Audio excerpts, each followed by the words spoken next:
Всем привет, меня зовут Алла, и в этом видео я покажу подробный мастер-класс по изготовлению вот такого неповторимого полотна. А почему неповторимого? Потому что два одинаковых полотна не получится даже у одного и того же мастера. Долго тянуть не буду, приступаем. Начинаю с того, что я готовлю основу. В качестве нижнего слоя у меня Slimtex 150 грамм на квадратный метр. Можно заменить любым утеплителем, взять, например, синтепон, либо ватин. Если работаете с синтепоном, прежде чем начать работу, проутюживайте, чтобы ушел объем, осталась только плотность. Далее второй слой у меня это вот такая шторная ткань, так как у нее очень сыпется край, я обработала на оверлоке. Если у вас оверлока нет, обрабатывайте просто обычным зигзагом, если у вас сыпется ткань. Если ткань не сыпется, то это не обязательно. Далее я беру то, что сделает мое полотно неповторимым и 100% эксклюзивным. Это вот такое текстильное конфетти. Поверьте мне, даже вы из тех же материалов не сможете повторить свою же работу и сделать два одинаковых полотна. Конфетти это делается очень легко. Я беру самые мелкие ненужные мне остатки от шитья, которые уже ни к чему и не пришьешь. Вот так нарезаю на полосочки и далее вот таким образом просто нарезаю. Вы видите, что цвета у меня тут разные. И мне очень нравится этот процесс, потому что как только я беру какой-то, например, лоскуток, сразу цвет конфетти полностью всего всегда меняется. И вот так получается. Беру эти лоскуты и насыпаю. Но насыпаю достаточно, то есть не вот так, чтобы прям насыпать кучкой, да, а меленько. Сейчас доделываю и покажу, как получается. Готово. Теперь я еще подготовила небольшие, у меня есть остатки искусственной кожи, черная и золотая. И вырежу из них круги по шаблончику. Я буду брать диаметр 1,5 сантиметра. Но круги эти можно вырезать из абсолютно любой ткани. Это не обязательно должна быть искусственная кожа. Вырезаю. Теперь кружочки выкладываю хаотично на полотно. Вот что у меня получилось. Сейчас я беру виниловую скатерть. Продается она в хозяйственных магазинах на метраж, штанги и другие скатерти. И просто накладываю. Если вы не хотите использовать пленку, можно заменить мягким фатином и сделать стежку. По периметру я обязательно скалываю. Стежку буду делать швейной ниткой номер 40 и цвет подбирала под цвет основной ткани. Я возле машинки, у меня опущены зубчики, лапка для штопки, игла номер 90 для вышивки. Если вы впервые на моем канале, у меня есть отдельное подробное видео, как настроить натяжение нитки, какие нужны иголки, а также отдельное видео по лапкам. Они бывают разные к разным швейным машинкам. Стежку мы всегда начинаем с центра проекта, для того, чтобы не образовывались защипы. Также я сколола некоторые кружочки, чтобы они во время стежки не смещались относительно заготовки. Для удобства я буду показывать возле черного кружочка. Мне кажется, так будет лучше видно. И начинаю я с того, что я возле края кружочка опускаю лапку, опускаю иглу и ее поднимаю. Тяну за верхнюю ниточку и вытаскиваю нижнюю. Это нужно для того, чтобы на изнанке не образовывались узелки, которые могут запутаться в челноке и сделать неприятность. Поэтому нижнюю нить всегда при стежке мы поднимаем наверх. Теперь опускаю иглу в то же место. Начинаю делать стежку по контуру кружочка, но сначала сделать закрепку. Несколько стежков вперед и затем назад. Я приближаю, чтобы было максимально хорошо видно. Придерживаю ниточки и начинаю. Раз, два, три. Теперь назад. Раз, два, три. То есть это такая же закрепка, как и при шитье, несколько стежков.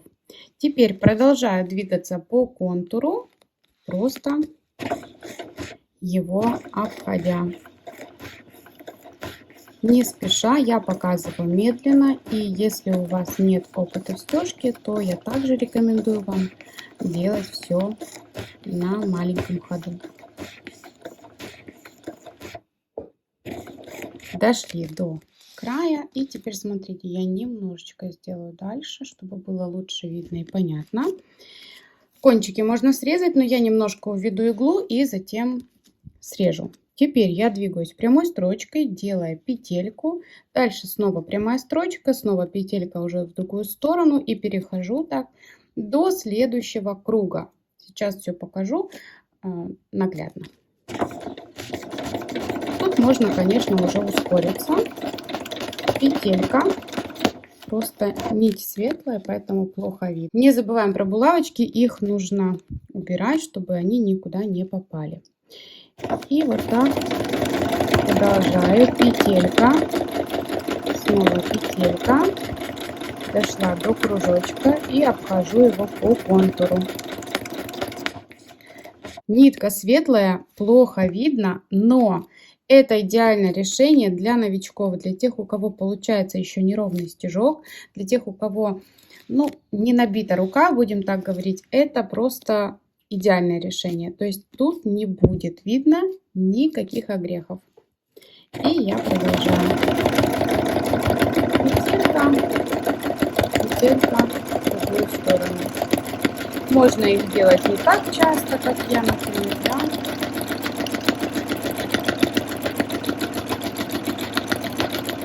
Мне важно, чтобы вы уловили принцип.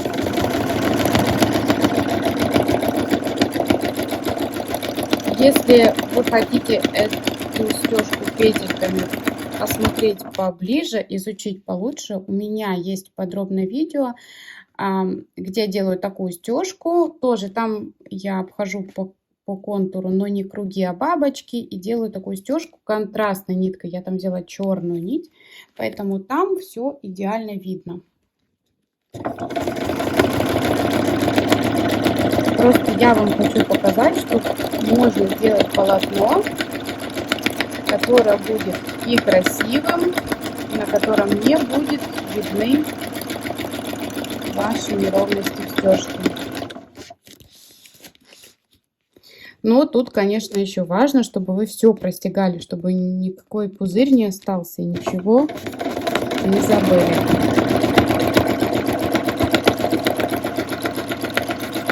Тут даже если у вас пересечение линий произойдет, то, поверьте, никто этого не увидит.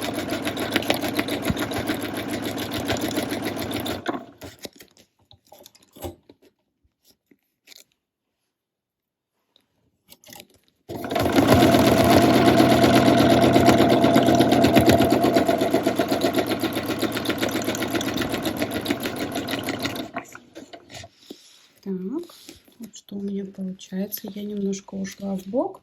Я сейчас возвращаюсь. Вот тут мне надо заполнить пространство. Вот тут, чтобы не образовался пузырь. И делаю я это вот так. Прохожусь в ту же строчку. Просто выхожу со второй стороны.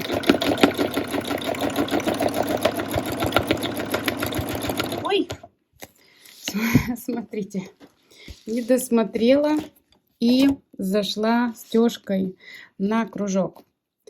Ну что ж, я его, конечно, уже простегаю так, но у меня в планах этого не было. То есть я все круги должна была просто пройти по контуру. Ну, раз уже так получилось, то один кружок у меня будет такой с петельками. У меня просто стоит камера прямо перед лицом, поэтому обзор у меня очень маленький.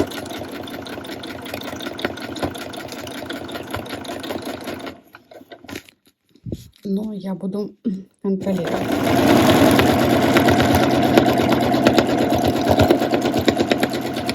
В принципе, вот я сейчас смотрю, вот я этот кружочек простегала, но не так все плохо. Но я все равно хочу выделить их, чтобы они были такие, как кнопочки.